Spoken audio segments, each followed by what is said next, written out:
አገለግልሃለሁ አገለግልሃለሁ አገለግልሃለሁ አገለግልሃለሁ አገለግልሃለሁ እግዚአብሔር አምላካችን እናመሰግናለን።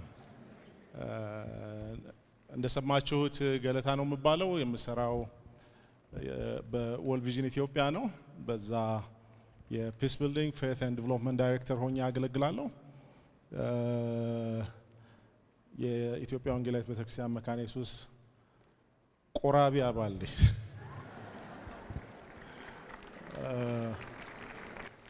ከኔ ጋር የምናየው የእግዚአብሔር መንግስት ወንጌልና ማህበረሰብን የመለወጥ ተልእኮ የሚል ነው። በእነዚህ ጊዜያት የእግዚአብሔር መንግስት እንዴት አድርጎ ማህበረሰብን ይለውጣል፣ ይሄ መጽሐፍ ቅዱሳዊ እንድምታውን በተወሰነ መልኩ ለማየት እንሞክራለን። ክርስትና ውስጥ እንደምታውቁት ጌታ ኢየሱስ ክርስቶስ ወደ ምድር ከመምጣቱ ከመወለዱ በፊት በጣም ለረጅም ዓመት ሲጠበቅ የነበረው እና ይመጣል እያለ ታስታውሳላችሁ። እግዚአብሔር በተለያየ ጊዜ ነቢያትን እየላከ እስራኤላውያንን ሲያስታውሳቸው ነበር። ደግሞ ይመጣል፣ ከዛ ደግሞ ሌላ ነብይ ይመጣና ይመጣል፣ ኢየሱስ ክርስቶስ ይመጣል ይላል፣ ደግሞ ሌላው ይመጣና ይላልና አይሁድ ይጠብቁት ነበር። እንደውም በጣም ከመጠበቃቸው የተነሳ አንዳንዶቹ ስለሱ ያጠኑት ነገር እስኪያስታቸው ድረስ በጣም እላፊ ሄደው ማለት ነው። እና አንዳንድ ጊዜ ምናልባት በቲቪ አቃለው እናንተ ቤተክርስቲያን ሰዎች ናችሁ፣ ብዙ አመፀኛ ስፖርቶች አታዩም፣ ግን እንደኔ ቦክስ ምናምን የምትወዱ ከሆነ ማየት ነው ያልኩት። እና አንዳንድ ቦክሰኞች ምን ያደርጋሉ? በጣም እላፊ ሰነዝሩና ተጋጣሚያቸውን ይስቱታል። እሱ ከስር ገብቶ ይመታቸዋል። አንዳንዶቹ ሰዎች ስለ ኢየሱስ ክርስቶስ በጣም ብዙ አጥንተው ሲመጣ ተላለፉ፣ የለም ሚስ አረጉት። ግን ኢየሱስ ክርስቶስ መጣ ታውቃላችሁ። ከዛ ደግሞ መጥቶ እንደገና መለሳለሁ ብሎ ሄደ። ባይዘው ክርስትናን በጣም እንድንወደው ከሚያረገን ነገሮች አንዱ ለኔ ብዙ ነገሮች አሉ፣ ግን አንዱ እመለሳለሁ ያለ ጌታ ታውቃላችሁ። በመድራችን ላይ ቅድም ፓስተር ሰሌ በጣም ጥሩ አድርጎ ተናግሯል። አማልክት የሉም፣ ውሸታቸውን ነው እንጂ ሌላ አምላክ የለም። በሙሉ ፌክ ነው። ምክንያቱም አንድ አምላክ ብቻ ነው ያለው እና ሌሎቹ በሙሉ ግን ሰዎች ስለነሱ የሚናገሩላቸው ነገር አለ። አንዳንዶቹ በጣም ጌታ ኢየሱስ ክርስቶስን ለመምሰል ኮርጀዋል። ግማሹ ከድንግል ተወለደ ይሏቸዋል፣ ግማሹ ሞቶ ተነስቷል ይሏቸዋል፣ ግማሹ ተአምር ሰርቷል። እኔ እሱ በሙሉ አይደንቀኝም።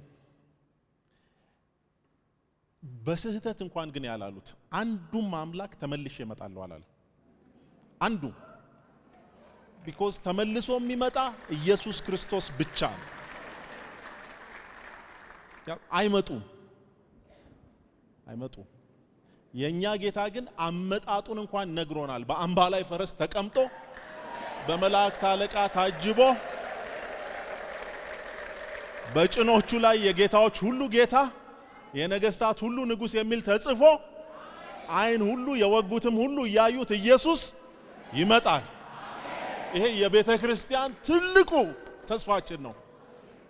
ስለዚህ በዚህ በሁለት መጠበቅ ውስጥ ነው ያለ ነው። ተጠብቆ መጥቶ ነበር፣ ደግሞ አሁን እየጠበቅነው ነው፣ ይመጣል እና መቋጫው እሱ ነው። የማንነታችን ጉልላቱ የኢየሱስ ክርስቶስ ዳግም መገለጥ ነው እና ያኔ እግዚአብሔር መንግስት ፍጽምናን ታገኛለች ወይም በሙላት ትገለጣለች ማለት ነው። በዛ መልክ ነው የምናየው።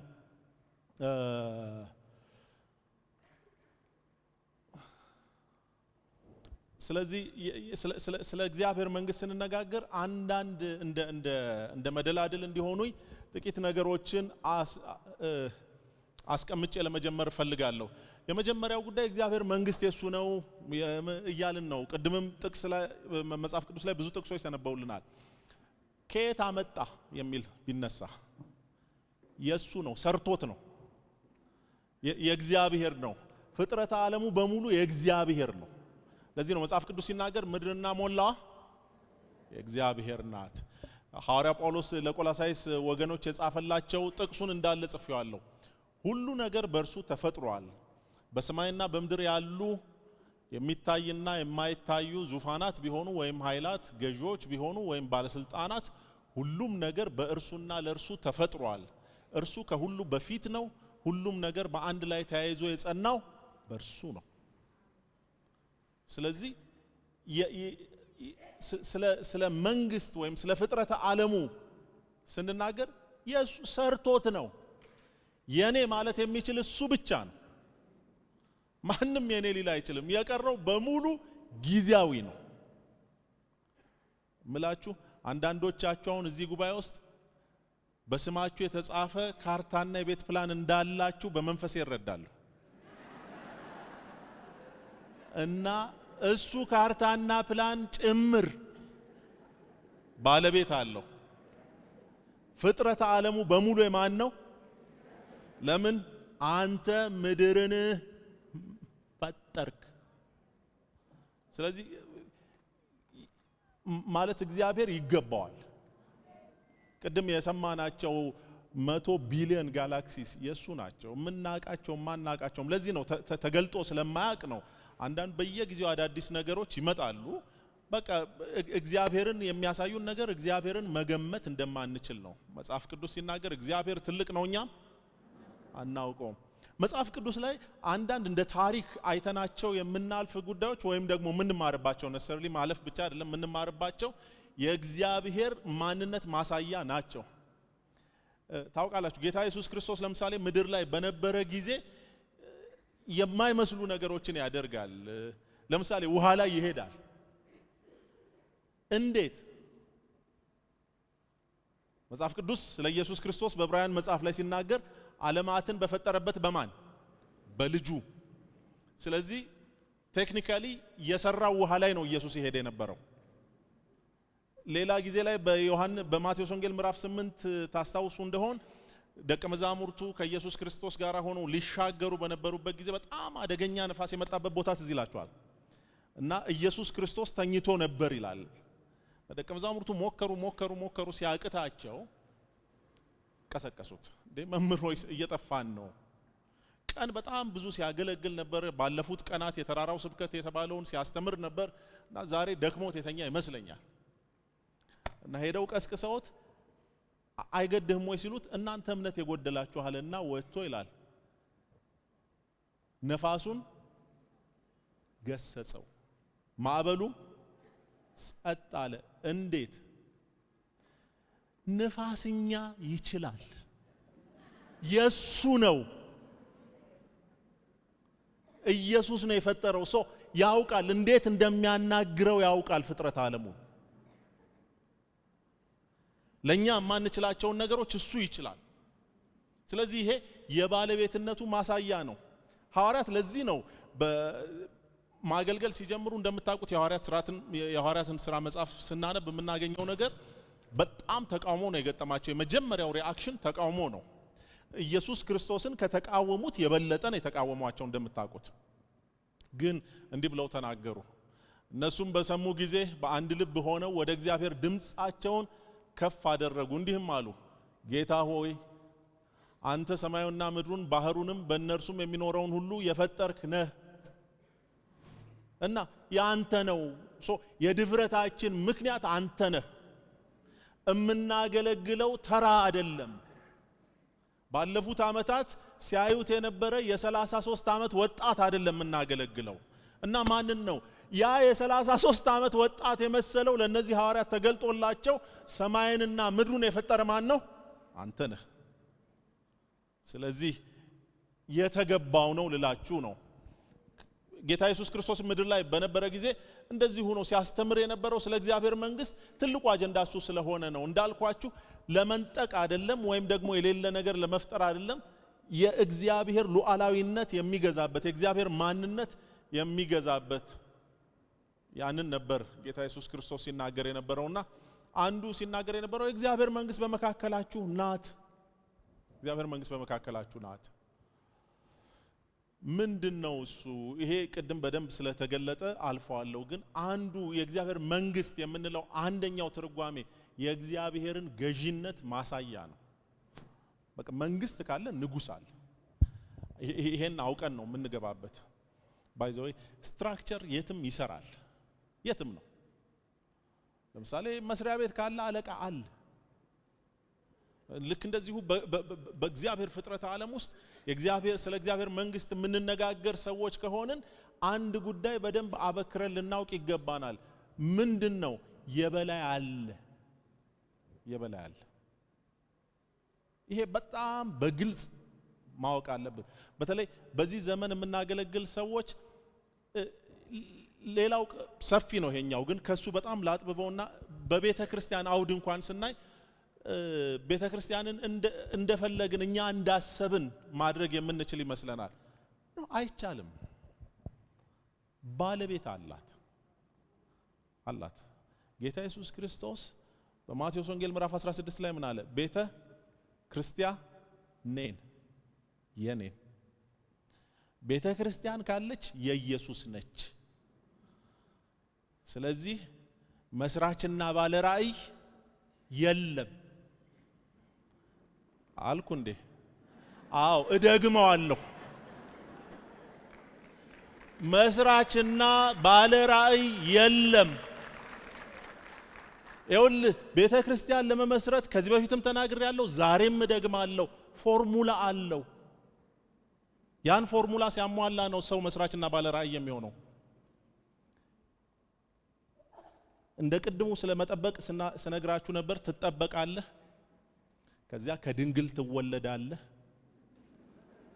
ከዛ ለ33 ዓመት ፍዳህን እናበላሃለን፣ እንሰቅልሃለን፣ እንቀብርሃለን። መቃብሩን ጥሶ መውጣት ያንተ ድርሻ ነው። ወደ ላይ ትሄዳለህ፣ ስትመለስ እንነጋገራለን። ለአሁኑ ግን ይሄን የሚያሟላ አለ።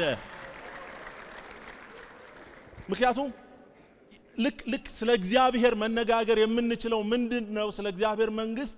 በዚህ መንግስት ላይ ገዢ አለ። ገለታ የፈለገው እንትና የፈለገው ገለታማ ምንድነው? ነገስታት የፈለጉት፣ የተባበሩት መንግስታት የፈለጉት አይሰለጥንም። ከሁሉ በላይ የበላይ አለ። ባይዘዌ ከቤተ ክርስቲያን ውጪ ያለው የእግዚአብሔር ያልሆነ የሚመስላቸው ሰዎች አሉ። አይደለም፣ የእግዚአብሔር ነው።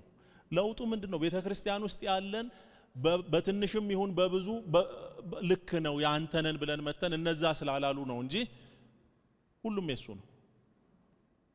የሱ ነው። በደጅ ያሉትም የጌታ ናቸው። ስለዚህ ይሄን በጣም ልናይ ይገባል እና ስለ ዘላለማዊነትም ቅድም ተምረናል። ብዙ ውስጥ አልገባም። ግን አንድ ነገር ብቻ ከዚህ አንፃር ስናይ የእግዚአብሔር መንግስት ዘላለማዊ መንግስት ናት እና ለዚህ ነው ወንጌል እሱን ነበር የሚያውጀው። ጌታ ኢየሱስ ክርስቶስ በፊት ስለነበረው አንድ ቦታ ላይ እንደውም ተናግሯል። ታስታውሳለህ እንዴ? እኔ አብርሃም ሳይወለድ እኮ ነበር እንዴ? ትቀልዳለህ እንዴ አሉት።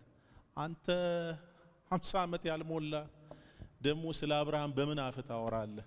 የሰዎች መገለጥ የሰዎች ችሎታ እስከዛች ድረስ ብቻ ነበረች። ጌታ ኢየሱስ ክርስቶስ ግን ዘላለማዊነቱን ሊያሳያቸው ሐዋርያው ዮሐንስም ስለ ኢየሱስ ክርስቶስ ሲጽፍ እሱን ተናግሯል። በመጀመሪያ ምን ነበር አለ? ቃል ነበር፣ ቃልም እግዚአብሔር ነበር። ከዛ ደግሞ መንፈስና እውነትን ተሞልቶ በእኛ አደረ። መጣስ፣ ቃልም ስጋ ሆነ፣ ደግሞ አየነው። አሁን ስለመጣ ግን ዛሬ አይደለም። እሱ በጣም ወሳኝ ነገር ነው። ደጋግመን በእነዚህ ቀናት የምንነጋገረው የሚመስለኝ ነገር የእግዚአብሔር መንግስትን ባህሪ እንድናውቅ እዚህ ያለን ሰዎች፣ በነገራችን ላይ እዚህ ያለን ሰዎች ጌታ ረድቶን ሐሳባችን ሰምሮ ይሄንን ሐሳብ ይዘን ገዝተን ብንወጣ የኢትዮጵያ ቤተክርስቲያን ከመለወጥ ውጪ አማራጭ የላትም።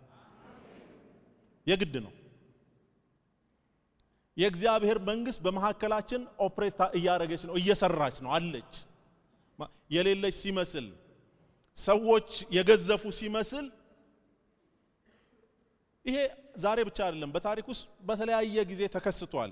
ለምሳሌ በጣም ታዋቂ የሆኑ ፈላስፎች ደፍረው እግዚአብሔር ሞቷል ሁሉ ብለዋል። እነ ኒሼ የሚባል ሰውዬ እናንተ የምታመልኩት እግዚአብሔር እኮ አንቀላፍቷል ሞቷል ሲል ነበረ።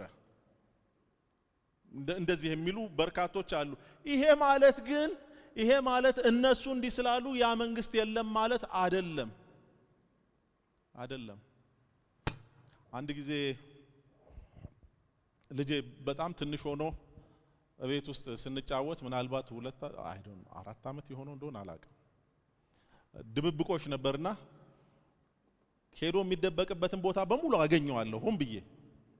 ያው አስቡት የ4 ዓመት ልጅ።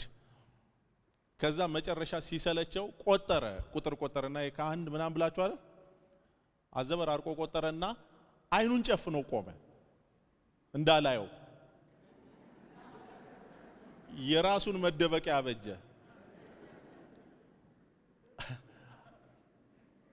አንዳንድ ሰዎች የኛ አይን ስለተጨፈነ የእግዚአብሔር መንግስት ኦፕሬት እያደረገ ያለ አይመስለንም። አለች፣ የእግዚአብሔር መንግስት አለች። ይሄ ምንድነው ጥቅሙ ከተባለ የመጀመሪያው ጉዳይ ልክ እንደ ሐዋርያት የጉብዝናችን ምክንያት ይሆንልናል፣ የጥንካሬያችን ምክንያት ይሆንልናል። በሁለተኛ ደረጃ ህይወታችንን በጥንቃቄ እንድንመራ ያረጋናል። ምክንያቱም ባለቤት ባለው መንግስት ውስጥ ነው የምንንቀሳቀሰው። ቤተክርስቲያንን ጨምሮ ሀገርን ጨምሮ ሌሎችንም ነገሮች የምልአተ ዓለሙ ባለቤት አለ። ስለዚህ እሱ በጣም ወሳኝ ነው። በዚህ ዓለም ውስጥ ታዲያ ምንድነው የመጀመሪያ አሁን ደጋግሜ እያልኩ እንዳለሁት ይሄ ጉዳይ ዓለም አቀፍ ነው፣ ሁሉንም የሚያካትት ነው።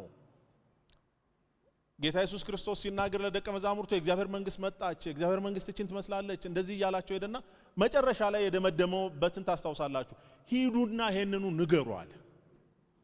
ሂዱና ወደ ዓለም ሁሉ ሂዱና። ይሄን በሚናገርበት ጊዜ በነገራችን ላይ ሰዎች በጣም የተከፋፈሉ ነበሩ። ከሁሉ በላይ ደግሞ አይሁድ ይሄን የሚናገሩበት ጉልበትም የላቸውም። ቢኮዝ በገዛ ምድራቸው በሮማውያን አገዛዝ ስር የነበሩበት ጊዜ ነው። እና ስለዚህ ለነዚህ ሰዎች ልክ እንደኛ ተነስቶ ጌታ በልቤ አስቀምጧል ሚሽን ምናምን ብለው መሄድ የሚችሉበት አይደለም። ምን እንደሚያደርጉ እንኳን አያውቁትም። እና ጌታ ኢየሱስ ክርስቶስ ግን ሂዱ፣ ይሄ እስከ ዓለም ፍጻሜ ነው አለ። ይሄ ወንጌል ገና ይሰበካል እስከ ዓለም ፍጻሜ። ምን ለማድረግ? አንድን አዲስን ሰው ለራሱ እንዲያነጻ። በኤፌሶን መጽሐፍ ላይ ሐዋርያው ጳውሎስ እሱን ሲተነትነው ይሄ የሚሆንበት ምክንያት አዲስ ከኋላ እየመጣ ያለ አካል አለ፣ በዚህ መንግስት ማንነት ብቻ ኦፕሬት የሚያደርግ እና የመጀመሪያው ጉዳይ ይሄ ታላቁ ተልእኮ ወይም ደግሞ ይሄ እግዚአብሔር መንግስት ሁሉን ገዢነት በአንድ ቦታ ወይም በቤተ ክርስቲያን ብቻ የተወሰነ ሳይሆን የትም ነው። ጌታ ኢየሱስ ክርስቶስ ስለ እግዚአብሔር መንግስት ባስተማረባቸው በሰጣቸው ምሳሌዎች በሙሉ ስታነቡ የሰጣቸው ምሳሌዎች የመግዘፍ ባህሪ ያላቸው ናቸው። ለምሳሌ መንግስተ ሰማያት እርሾን ትመስላለች አለ፣ የሰናፍጭን ቅንጣት ትመስላለች አለ። መንግስተ ሰማያት ይሄን የተናገረው ትንሽ እርሾ ነች፣ ግን ሊጡን በሙሉ ታቦካዋለች። ምን ታረጋዋለ? እርሾ ከነካው ሊጥ ያለ መብካት አማራጭ የለውም። አልፈልግም ሊል የማይችልበት ደረጃ ላይ ይደርሳል። በነገራችን ላይ ወደ በኋላ ላይ መጣበታለሁ ቤተክርስቲያን ወይም ክርስትና እንዴት በሌሎቹ ሰዎች ላይ ተጽዕኖ እንዳሳደረ እና ሁሉ የተቀበለው እምነት አልነበረም። ክርስትና በጣም ተጽዕኖ አሳዳሪ ሲሆን ግን የክርስትናን መገኘት ደግሞ እንደሌለ ማየት ማድረግ አይቻልም። ለምሳሌ ሳይሆን አንድ አባባል አለ ብዙ ወጣቶች የሚጠቀሙበት፣ የሆነ የማይፈልጉት ነገር ሲመጣ በቃ ባላየ ለፈው ባላየ። ክርስትና ባላየ ሊታለፍ ያልቻለበት ደረጃ ደርሶ ነበር። አማኞቹ ትንሽ ናቸው፣ ግን ባላየ ብለው ማለፍ አልተቻለም። ምክንያቱም በጣም ተጽዕኗቸው ልክ እንደ እርሻዋ ነው። ስለዚህ ትልቅ ነው ልላችሁ ነው። ምንም አይነት ምድራዊ ኃይል ሊገድበው የሚችል አይደለም በምንም አይነት። ሐዋርያው ጳውሎስ ይሄንን ሲናገር ታስታውሳላችሁ። እኛ ከክርስቶስ ጋር ያለኝን ፍቅር ማን ነው ሊያቆመው የሚችለው? ማግኘት ነው? ማጣት ነው? ከፍታ ነው? ዝቅታ ነው? አለቆች ናቸው? ኃይላት ናቸው? መራም ምንድነው ሊለየኝ የሚችለው? ምንም ነገር። ሌላ ቦታ ላይ ሄዶ ሲናገር ሞት እንኳን የኋለኛው ጠላት የተባለ ሞት እንኳን ምንም አያመጣም። ቢኮዝ ለሞት አዲስ ዝማሬ የዘመሩት ክርስቲያኖች ናቸው። ምን ብለው? ሞት ሆይ መውጊያ የታል? ቅድም እኮ እንደሰማነው ነው። እየሞቱ እኮ ነው፣ ሰው እየቀበሩ እኮ ነው እንደዚህ ብለው እኮ የሚዘምሩት። አዲስ ማንነት ካላዳበርክ ይሄ እኮ እብደት ነው፣ አእምሮ የተነካ ሰው ነው እንደዚህ ማለት የሚችለው። ሞት ፊት ቆመው እንደሱ ይሉ ነበር። ለምን? እቺ የእግዚአብሔር መንግስት የትኛው ምድራዊ ኃይል ሊይዛት አይችልም። ከኔ ጋር በሚኖረን በሌላው ሴሽን ላይ የምንነጋገረው የእግዚአብሔር መንግስትና የምድራዊ መንግስት ግንኙነት ወይም ደግሞ እንዴት ነው የሚለው።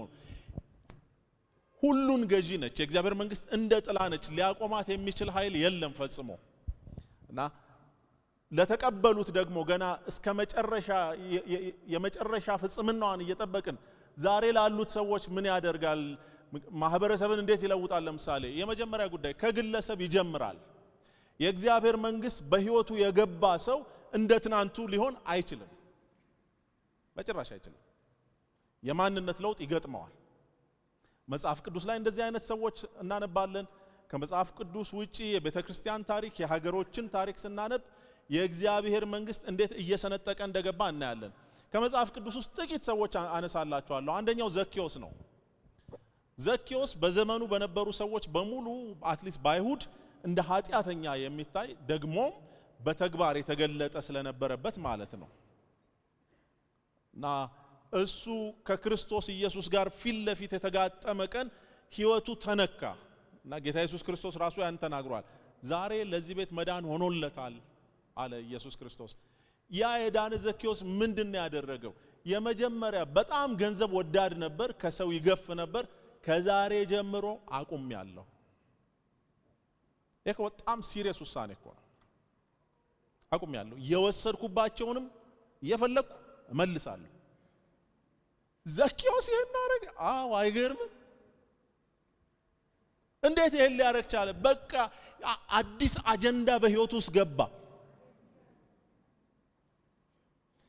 አንዳንድ ሰዎች በዚህ ዘመን እንኳን ያለን የእግዚአብሔር ጉዳይ ሲገባን ምናልባት ብዙዎቻችሁ እዚህ ያላችሁ ሰዎች ወንጌል አንደኛ አጀንዳ ይሆንና በቃ ሌላ ስራ መስራት አልችልም። እኔ በቅርብ ከ2-3 ሳምንት በፊት ከአንድ ጓደኛዬ ጋር በጣም ረጅም ሰዓት እየተነጋገርን ነበር። ይሄ ጓደኛዬ ሐኪም ነው እና 2 ስፔሻላይዜሽኖች አሉት። እና አሁን ምን አለኝ? እኔ ትቼ ለአገልግሎት መውጣቴ ነው። አገልግሎት የከበረ ነገር ስለሆነ እንደው 10 ያስብበት ምናምን እያልኩ ላስጨንቀው አልሞከርኩም። ግን ደግሞ እንደ ባለ አእምሮ ጥቂት ማውራት ነበረብን። ምን እኔ እኮ በቃ ምንም ነገር እኮ እኔ ሄጄ ሰው ሳክም እኮ በፊት ስራ እንዳልሰራ ሰው አሁን ደግሞ ኃጢአት እንደሚሰራ እየተሰማኝ መጣለ። እና ምንድነው የምትፈልገው? በቃ ሄጄ ለሰዎች መጸለይ ነው የምፈልገው። መርፌ ወቅቶ ማዳን የሚችለው ሰውዬ እኮ ነው ሄጄ እጸልይላቸዋለሁ የሚለው። ለምን? ይሄ መንግስት በህይወቱ ውስጥ ገብቶ አጀንዳውን አስለወጠው። የእግዚአብሔር መንግስት የገዢነት ባህሪ ያለው። ይሄ ከግለሰብ ህይወት ይጀምራል። ደቀ መዛሙርት እንደሱ ነበሩ። ኢየሱስ ክርስቶስን ሲከተሉ እኮ የህይወት አቅጣጫቸው በዚህ መንገድ ይመጣል ብለው አላሰቡም፣ ፈጽሞ አላሰቡም እኮ። ያን ሰሞን ኢየሱስ ክርስቶስ ብቻ አይደለም እኮ አንድ እናንተም ማንበብ ትችላላችሁ፣ አምሹር ያነበባችሁም ትኖራላችሁ።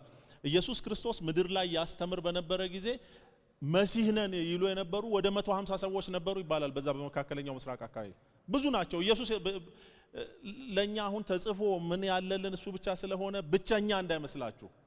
ስለዚህ እንደ ፋሽንም ነው የሆነ በጊዜው የተነሳ አንድ አስተማሪ ተከትለው ይሮጣሉ ሰዎች። ደቀ መዛሙርቱ ሲጀምሩ አንዳንዶቹ እንደሱ የመጡ ይመስለኛል። ምክንያቱም ከመጡት አንዳንዶቹ ለምሳሌ በማቴዎስ ወንጌል ምዕራፍ 8 ላይ የምናገኘው አንዱ ከደቀ መዛሙርቱ አንዱ ወደ ኢየሱስ መጥቶ ልሂድና እናትና አባቴን ልቅበር አለው ይላል። እና ሳየው አንተ ዝም ብለህ እያስተማርክ ነው የምትቀጥለው፣ እኔ ቢበቃኝስ? እዚህ ጋር ጥሩ ነህ፣ ስንገናኝ ቡና እንጠጣለን። ኢየሱስ ክርስቶስ የትም አትሄዳትም አለው። ሙታናቸውን ይቀብሩ ዘንድ ሙታንን ተዋቸው፣ አንተ ግን መተህ እኔን ተከተለኝ። እሱ ሰውዬ ኢየሱስን ሲከተል በቀኑ መጨረሻ ተዘቅዝቆ እንደሚሰቀል ያውቃል። ስለሱ ሰውዬ ተዘቅዝቆ ተሰቀለ የሚል የለም። ግን መከራ ግን ገጥሞታል። በፊቷ ቤተክርስቲያን በመከራ ውስጥ ያለፈችው በጣም ብዙ ሰዎች አንዳንዶቻችሁ እዚህ ያላችሁ ጌታን ስትከተሉ የህይወታችሁ መንገድ አሁን ወዳሰባችሁት እንደሚመጣ አስባችሁ ታውቃላችሁ? እርግጠኛ ነኝ በጣም ብዙ ሰው አስቦ አያውቅም። በጣም እቺ የእግዚአብሔር መንግስት ጉዳይ ገዢ ነች በተፈጥሯ። በሰው በግለሰብ ህይወት ትጀምራለች እና ያን ሰው ትቆጣጠራለች። በነገራችን ላይ የእግዚአብሔር መንግስት ጉዳይ በሰው ህይወት ውስጥ አንደኛ ሊሆን ይገባዋል። አንዱ የዘመናችን ተግዳሮት ከሱ ጋር የተያዘ ነው። በመጀመሪያ ክርስቲያን ነኝ፣ ከዛ ኢትዮጵያዊ ነኝ፣ በመጀመሪያ ኢትዮጵያዊ ነኝ፣ በመጀመሪያ የብሔሬ አካል ነኝ፣ ከዛ በታላቅ ትህትና በመጀመሪያ የጌታ በመጨረሻም የጌታ ካልሆንን አይሰራም። በመጀመሪያ አበሻ ነኝ ኢትዮጵያዊ፣ ከዚያ ክርስቲያን ነኝ ስል ምን ማለት እንደሆነ እንግዲህ አንዱ ስነ መለኮት የሚያስተምራችሁ መተንተን ነው። በመስመር መሃል ገብታችሁ ምን ማለት እንደሆነ ልንገራችሁ። አበሻነቴ ላይ አይገባም። እኔ እኮ ብሔር እጠራላችሁ ነበር ትበሳጫላችሁ ብዬ ነው። የየራሳችሁን አስገቡበት። በየራሳችሁ ማስባል እያለን ምን አስባለኝ? መጀመሪያ ኢትዮጵያዊ ነኝ ከዛ ክርስቲያን ነኝ። ጌታ በኢትዮጵያዊነቴ አያገባህም፣ በሱ አትምጣብኝ። እናስ አንተ ሁለተኛ ነህ። ሳናስብ ምን እያለን እንደሆነ ታውቃላችሁ? እኔ ክርስቲያን አይደለሁም ይሆን ይመስለናል። የቤተ ክርስቲያን አባል ነን። ለምን? ክርስቶስ ኢየሱስ ይውላችሁ ኃጢአትን ይቅር ይላል፣ ይታገሳል፣ ይምራል። አንድ ነገር ግን አያረግም ስለማይመጥ ነው። በሰው ህይወት ሁለተኛ ሆኖ አይኖር። ኢየሱስ ወይ አንደኛ ነው ወይ የለም። የእግዚአብሔር መንግስት ባህሪው እሱ ነው። ወይ ገዢ ነች፣ ሁለንተናን ትቆጣጠራለች። መጀመሪያ እኮ ቀራጭ ነኝ በስራ አትምጣብኝ አይሰራም። አንተን ካገኘው ቀራጭነቱም ይቀራል፣ አንተን ካገኘው ይሄኛውም ይቀራል። አንተ ከምትፈልገው ጋር እስማማለሁ፣ የማትፈልገው ከህይወቴ ይወጣል። እግዚአብሔር መንግስት እንደሱ ነች። ዘኪዮስ አንዱ ያደረገው ደቀ መዛሙርቱ በጣም ብዙ ሰዎች እንደሱ ነው ያደረጉት። እና ይሄ የተለወጡ ሰዎች ለሱ የሚሆን ህይወት መኖር ሲጀምሩ እግዚአብሔር መንግስት መገለጥ ትጀምራለች። ማህበረሰብን መለወጥ የሚጀምረው ያኔ ነው። የተለወጡ ሰዎች በሌሉበት በስትራክቸር ብቻ ወይም በተቋም ብቻ አይለወጥም ማህበረሰብ። ማህበረሰብ በሰዎች ነው የሚለወጠው። እግዚአብሔር ሰዎችን ነው የሚጠቀመው። ቤተ ክርስቲያን ኖራ የተለወጡ ሰዎች ከሌሉ ዋጋ የለውም። እኛ ሀገር ለጊዜው ስለሌለ የማይሆን እንዳይመስላችሁ። አንዳንድ ቦታዎች ቤተ ክርስቲያን የሚሄድ ሰው ጠፍቶ ተዘግተዋል። አንዳንዶቹ ተሽጠዋል። እኔ የማውቀው ቤተ ክርስቲያን ተማሪ በነበርኩ ጊዜ እኔ የምማርበት የነበረ ከተማ ውስጥ ያለ ቤተ ክርስቲያን ክርስቲያኖች በጣም እያሉ ቀርተው ስለተዘጋ ለቡዲስቶች ተሽጠው አሁን የቡድሃ መቅደስ ሆኗል። መቅደስ ካለው ምን ልላችሁ ነው? ስትራክቸር ብቻውን ተጽዕኖ አያመጣም። ሰው ነው ተጽዕኖ የሚያመጣው። ጌታ ኢየሱስ ክርስቶስ ይሄንን ሲናገር እኔ የመጣሁት ለዚህ ነው። እኔ የመጣሁት ዝም ብያለሁ።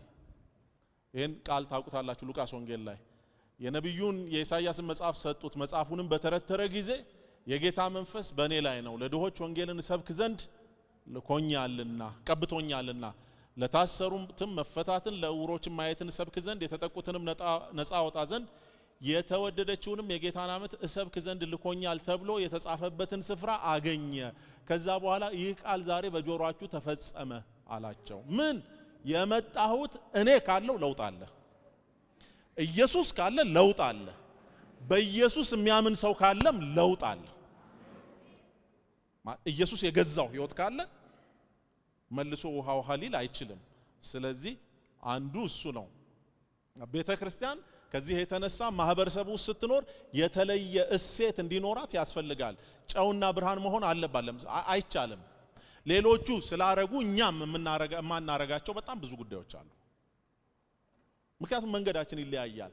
በአንድ ስፍራ እየኖርን የሁለት መንግስት ዜጎች እንሆናለን። የቀደሙት ቤተክርስቲያን በኋላ ላይ አሳያቸዋለሁ። ይሄንን ሰዎች የማያምኑ ሰዎች አጥንተው በቀደመችው ቤተክርስቲያን ያገኟቸው ትልልቅ ወፋፍራም እሴቶች ነበሩ እና ሰዎች ከዚህ የተነሳ መጠየቅ ጀመሩ። እነዚህ ክርስቲያኖች ማለት ጀመሩ እና ይሄ እንዳልኳችሁ የሚነሳው ከተለወጠ ማንነት ነው። ስለመለወጥ ስናስብ የአገልግሎትም የምንም ጉዳይ አይደለም። መለወጥ ከምን ይጀምራል? ለንጉሱ ስለ እግዚአብሔር መንግስት አለ የምናወራው። በዚህ መንግስት ላይ ያለ ንጉስ አለ አይደል እያልን ያለ ነው። ለዛ ንጉስ በመገዛት ይጀምራል።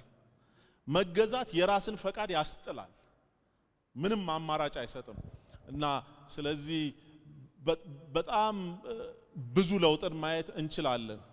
ጌታ ኢየሱስ ክርስቶስ መጥቶ ለምሳሌ ሲያስተምር የነበራቸው አንዳንዱ ነገሮች እኮ ከተለመደው የተገላቢጦች ነው። ለምሳሌ ኢየሱስ በተደጋጋሚ ለድሆች ለመበለቶች ምናምን የሚለው ተረስቶ ነበር። ባይዘው የእግዚአብሔር ዘላለማዊ እቅድ ነው እሱ ጉዳይ።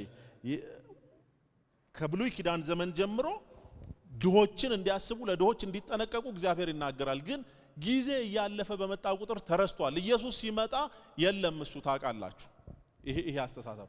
ስለዚህ ያንን መልሶ እንደገና ስፍራውን ለማስያዝ ጌታ ኢየሱስ ክርስቶስ ጀምሮ ነበርና ለድሆች መጠንቀቅ አለባችሁ ይላቸዋል። ለምን? በቃ የኔ ናቸው። ድሃም የእግዚአብሔር ነው፣ አካለ ስንኩልም የእግዚአብሔር ነው፣ አካል ጉዳተኛ የእግዚአብሔር ነው።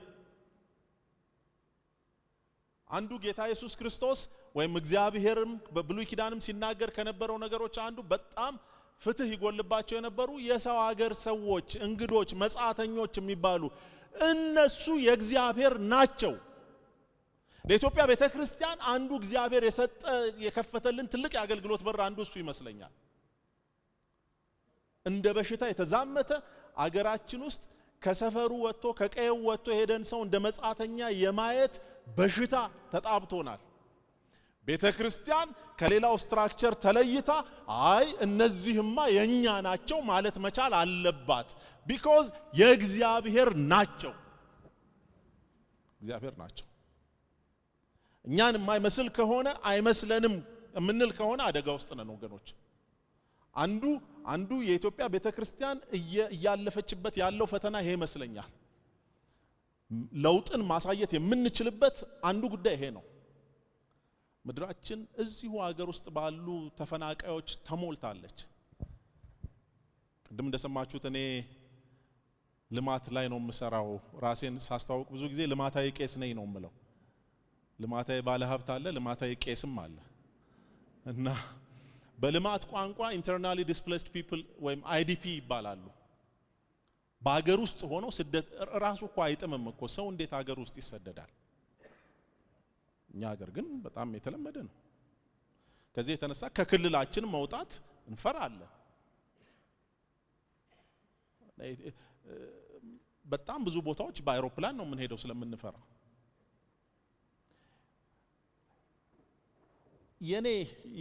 የኔ ጥያቄ ማቀርብላችሁ ጉዳይ ምንድነው ከተባለ እንዴት እኛ እያለን እንዴት እኛ እያለን ሰዎች ቤተክርስቲያንም ጭምር መጥተው እንዴት ይሳቀቃሉ? እኛ እያለን የሰው ሀገር ሰዎች መጠጊያቸው እንዴት ይደበደባሉ፣ እንዴት ይገደላሉ? ቤተክርስቲያን እያለች ቤተክርስቲያን እያለች ሰዎች የአካባቢውን ቋንቋ ስለማይናገሩ እንዴት ይራባሉ? እንዴት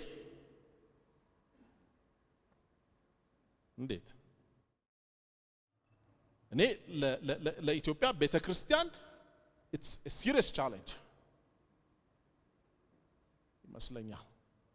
ያለበለዚያ ትርጉም የለውም። በቀደመው ጊዜ ሐዋርያው ጳውሎስ ለአገልግሎት ለሚስዮናዊ ጉዞ በሄደ ጊዜ እንደዚህ ብሎ ተናገረ። ለገላትያ ሰዎች ሲጽፍላቸው ደግሞም የተሰጠኝን ጸጋ አውቀው አእማድ መስሎ የሚታዩ ያዕቆብና ኬፋ ዮሐንስም እኛ ወደ አሕዛብ እነርሱም ወደ ተገረዙት ይሄዱ ዘንድ ለኔና ለበርናባስ ቀኝ እጃቸውን ሰጡን ግን እንዲህ አሉን ድሆችን ብቻ እንድናስብ ለመኑ እኔም ይህን ለማድረግ ተጋሁ ሂዱ ወንጌል ለሁሉ ነው ግን ስትሄዱ ድሆችን እንዳትረሱ አሉን ችግረኞች እንዳትረሱ አሉን ይሄ የወንጌል አዲሱ ፊት ነው አዲሱ ማንነት ነው እና የኢትዮጵያ ቤተክርስቲያን ሪሊ ጌታን እናገለግላለን ካልን ልንጋፈጠው የሚገባ መራር እውነት ነው ወገኖች የግድ ነው እውነት ለመናገር በእኛ መካከል የሚሰሙ ጌታን የማያስከብሩ ጉዳዮች አሉ በአደባባይ አሉ የአንዳንዶቻችን አካሄዳችን ጤነኛ አይደለም ይሄ ያሳዝናችኋል ብዬ ተስፋ አላደርግም ካዘናችሁብኝ ይቅርታ አልጠይቅም የኔ ወንጌል አይደለም የእግዚአብሔር ወንጌል ነው ግን ሲሪየስሊ ማሰብ ግን አለብን ባይዘው እድል ሁሌ የለም ታውቃላችሁ ሁሌ የለም እና በጣም እንድናስብ ፈልጋለሁ አንዱ ማህበረሰብ እንዴት ተለወጠ ሲባል ሐዋርያት ሲመጡ የሰዎች የኢኮኖሚ ደረጃ አንድ ወጥ ሆነ ተደርጎ አይታወቅም በሐዋርያት ሥራ ምዕራፍ 2 ላይ ሐዋርያትም የጌታን ኢየሱስ ክርስቶስ ትንሣኤ በታላቅ ኃይል ይመሰክሩ ነበር በሁሉም ላይ ታላቅ ጸጋ ነበረባቸው በመካከላቸው አንድ ስንኳ ችግረኛ አልነበረም እንዴት ነው ያልነበረው ምክንያቱም መሬት ወይም ቤት ያላቸው ሁሉ እየሸጡ የተሸጠውን ዋጋ ያመጡ ነበርና በሐዋርያት እግር አጠገብ ያኖሩ ነበር ከዛ ማናቸውም እንደሚፈልግ መጠን ለእያንዳንዱ ያካፍሉት ነበር ችግረኛ ያለመኖሩ ምክንያት ማካፈላቸው ነው ይሄ አዲስ አካሄድ ነው ይሄ ምጣኔ ሀብታዊ ተሐድሶ ታውቃላችሁ በኢኮኖሚክስ የተማራችሁ ሰዎች በተለይ ቀደም ባለው ጊዜ እነዚህ ቀዝቃዛው ጦርነት የሚባለው በነበረ ጊዜ ሁለት አይነት ነበሩ የካፒታሊስት ኢኮኖሚክ ሲስተም እና የኮሙኒስቱ በተወሰነ ደረጃ ከዚህ ጋር መሸጥ የለበትም እንጂ ማካፈል አለው ከየት አንጥቶ እንደሚያካፍል ነው እሱ ችግር ደግሞ እንጂ ለሰው ሁሉ ለያንዳንዱ ለያንዳንዱ እንደየፍላጎቱ ነው መርሆ ለያንዳንዱ እንደየፍላጎቱ የሚል እዚህ አለ እንደ ስራው ግን ሳይሆን ወንድሞች መስዋዕትነት ከፍለው ሳክሪፊሻሊ ይሰጡ ነበር ቤታቸውን ሽጠው ለተቸገረ ሰው እንዲሆን ያደርጉ ነበር እና ያን አርጓል እና ቤተክርስቲያን ሌላው ታደርግ የነበረ የፍትህ ተሐድሶ ነበረባት ቤተክርስቲያን ለዚህ ነው ከዛ ፊት ተደርጎ በማይታወቅ መልኩ ለምሳሌ መጥምቁ ዮሐንስ ያውም ቤተክርስቲያን ከመጀመሯ በፊት ግን ደግሞ ነብይ ነበርና በመንፈስ ቅዱስ ምሪት ሄሮድስን ፊት ለፊት ተጋፍጦ ሄሮድስ ግፍ ሰርቶ ስለነበር ወንድሙን ገሎ የወንድሙን ሚስት ወስዶ ስለነበረ እንደዚህ አለው የወንድም ሚስት ላንተ አትገባም ንጉስን እንዲህ የደፈረ ማንም የለም በርግጥ ሄሮድስን አንገቱን አስከፍሎታል ማን ነው ዮሐንስን ግን ቅድም እንዳለው ነው ዮሐንስ ሞትን የሚፈራ አይነት አልነበረ ይሄ የቤተ ክርስቲያን ተልእኮ ነው በብሉይ ኪዳንም እኮ ይሄ ሐሳብ ነበር የአዲስ ኪዳን ብቻ አይደለም ዳዊት ኦሪዮንን ገሎ ሚስቱን ሲወስድ ነብዩ ናታን ፊት ለፊት ሄዶ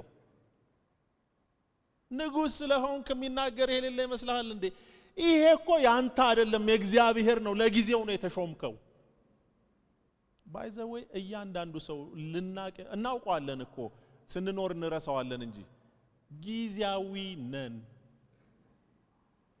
ደግሞ እንኳን ዘላለማዊ አልሆንን እንሰለቻለን ዘላለማዊ ብንሆን ጊዜያዊ ነን እና ይሄንን ልንገራችሁ የጥንቷ ቤተክርስቲያን ሄርታዶ የተባለ ላሪ ሄርታዶ የተባለ ጸሐፊ የጻፈውና የጥንት ቤተክርስቲያን ለቀረው ዓለም የሚታይ ለውጥ 5 ዋና ዋና ነገሮች አሳይታለች ብሎ ነው እሱ የጻፈው። ይሄ በሙሉ ከሱ ነው ያመጣሁት። አንደኛ ከወገንተኝነት የጸዳ ህብረ ብሔራዊነትን የተንጸባረቀባት ነበረች። ይሄ በነገራችን ላይ ሃይማኖት ራሱ በጥንት ጊዜ ክርስትና ከመምጣቱ በፊት የነበረውን ስታዩ ሃይማኖት ራሱ በየጎጡ ነው ያለው፣ በየአገሩ ነው። ለምሳሌ የሐዋርያ ሥራ ላይ ስናነብ ስለ ኤፌሶን ስናነብ አንዱ የኤፌሶኗ አርጤምስ ወይም ዳያና የተባለች ነበር፣ የኤፌሶን ነች። የሆነ ቦታ ደግሞ ከሌ የሚባል አለ እና የነ ከሌ ልጆች እኛም ሀገር እኮ አለ፣ በየቦታው የገነኑ አሉ። ቤተክርስቲያን ግን ህብረ ብሔራዊ ናት። ቤተክርስቲያን የሁሉም ናት። ገርሟቸዋል። አዲስ አንድ አይደንቲቲ ኤፌሶን ምዕራፍ 2 ላይ ከነሱ ከሁለቱ አንድን አዲስን ሰው ይፈጥር ዘንድ ከማንና ከአሕዛብና ከአይሁድ። ሁለተኛ እርቅና ይቅርታን የምትለማመድ በቀልን የምታወግዝ ነች። የበቀል ባህል በጣም በተንሰራፋበት ዓለም ውስጥ ቤተክርስቲያን ይቅርታን ታስተምር ነበር። ይሄ ያልተለመደ ነው። ህግ ይቅርታን ማካተት የጀመረው በነገራችን ላይ ከቤተክርስቲያን በኋላ ነው። ህግ ከቤተክርስቲያን በፊትም ነበር፣ የሀገሮችም ህግ ነበረ። እሱን የህግ ፍልስፍና ወይም ህግ ስለ ህግ የተማራችሁ ሰዎች አጠፉም እዚህ ታውቃላችሁ። እኔ ለብዙ ዓመታት የህግ ፍልስፍና መምህር ነበርኩኝ እና ነበር ቆይቷል። ህግ አሁን ባለው ፎርሙ ከመጣ ወደ 3000 ዓመት አካባቢ ሆኗል የሚባለው። የክርስትና መምጣት ግን የህግን አቅጣጫ ገልብጦታል። ምህረት የሚባል አዲስ እሴት አስተዋውቋል። ሌላው ችግረኞችና ድሆችን በመንከባከብ ትታወቃለች ቤተክርስቲያን። የማያገባቸውን የነሱ ያልሆኑትን ጌታ ኢየሱስ ክርስቶስ በሉቃስ ወንጌል ምዕራፍ 10 ስለ ደጉ ሳምራዊ ያስተማረውን ታሪክ ታስታውሳላችሁ። እሱን ትተገብር ነበር። የነሱን ብቻ መርጠው አይደለም፣ ለሁሉም ልክ እንደ ቀይ መስቀል ነበረች ቤተክርስቲያን። እና ሌላው ቅድስናና የህይወትን ክቡርነት ታስተምርና ትተገብር ነበር። ያኔ ከተለመዱት ነገሮች አንዱ የማይፈለጉ ጽንሶችን ማጨናገፍ ነው ወይም አቦርሽን። ቤተክርስቲያን እሱን ልክ አይደለም ማለት ቢኮዝ ህይወት ክቡር ነው እና ማንም ሰው በህይወት ላይ ስልጣን የለውም ብላ በገሃድ ወጣ ያስተማረች የጥንቷ ቤተክርስቲያን ናት። በመጨረሻ ጾታዊ ግንኙነት ወይም ትዳር ክቡር እንደሆነ ቤተክርስቲያን ነች ያስታወቀችው። በዛን ዘመን ቤተክርስቲያን በተመሰረተችበት ዘመን አንድ ወንድ ብዙ ሴት ማግባቱ ኮመን ነው። ባያገባ እንኳን አንድ ወንድ ይታወቅለታል። ምን የሚል የተፈጥሮ ጉዳይ ነው። 10 ጋር ቢሄድ ወንድ ልጅ እንዴት ይነገረ? መብቱ ነው እና ሚስቱም ይሄን የመቃወም መብትም የላትም። በርግጥ እኛም ሀገር እኮ አንዳንድ ቦታ ብትሄዱ አለ አሁን የወንድነት ማሳያ ተደርጎ እና ሚስት ባሏን ደግሳ ትድር አለች። እና የጥንት ቤተክርስቲያን ሁለት ነገር አረ አንደኛ ጋብቻ ቅዱስ ነው። ስለዚህ ሰዎች አብረው መተኛት የሚችሉት ባልና ሚስት ከሆኑ ብቻ ነው። ሁለተኛ ባልና ሚስት ወንድና ሴት ብቻ ናቸው። ይሄ ለዛሬ ትውልድ በጣም ወሳኝ ነው። ፕሬዝዳንት ትራምፕ እንዳሉት ሁለት ጾታ ነው የምናቀው። ባልና ሚስት ሊሆኑ የሚችሉትም እንደሱ ናቸው። የቀረው ኃጢአት ልምምድ ነው እና ይሄንን ያስተማረችው እንደኛ ያለ በብዙ ቴክኖሎጂ የታገዘች ቤተክርስቲያን እንዳትመስላችሁ። የጥንቷ ቤተክርስቲያን ናት። ይሄን ለማሳየት አንድ ነገር ብቻ ላሳያችሁና አቆማለሁ። በዚህ ዘመን ምን ማድረግ እንችላለን? እኔ የምሰራበት መስሪያ ቤት አንድ ከምናደርገው በቆምኩ ቁጥር አንዳንድ ነግራችኋለሁ። አንዱ ይሄ ኢምፓወር ዶልቪዮ የሚባል ሞዴል አለን። የታላቁ ተልእኮ አገልጋዮች ብዙዎቻችሁ ታውቁታላችሁ። ኢምፓወር ዶልቪዮ የሚባለው ሞዴል 3 ነገሮች ላይ ያተኩራል። የተለወጠ አስተሳሰብ፣ የተለወጠ ልብና የተለወጠ ኪስ ወይም የተለወጠ ገቢ። ሰው አስተሳሰቡ ከተቀየረ ልቡ ይቀየራል። በሌላ ንግግር ምን ማለት ነው? ያገኘውን ለራሱ ብቻ ያደርግም፣ ያገኛል፣ ለሌላም ይሰጣል፣ ይተርፋል። መትረፍ በነገራችን ላይ የብዙ የማግኘትና ያለማግኘት ጉዳይ አይደለም። መትረፍ የልብ ጉዳይ ነው እና ሰው አእምሮ ሊለወጥ ይገባል። አእምሮ ሲለወጥ ልቡ የግድ ይለወጣል። ልቡ ሲለወጥ በተለይ በጌታ ይሄ በክርስትና አውድ ነው በነገራችን ላይ ልቡ ሲለወጥ አይኑ ይበራል። በልማት ውስጥ የተለመደ አንድ አፕሮች አለ አሴት ቤዝድ ኮሚኒቲ ዲቨሎፕመንት ወይም ABCD ይባላል። እጅህ ላይ ምን አለ ከሚለው የተወሰደ ነው። እጅህ ላይ ያለውን ነገር እግዚአብሔር ይባርካል። እግዚአብሔር ይባርካል።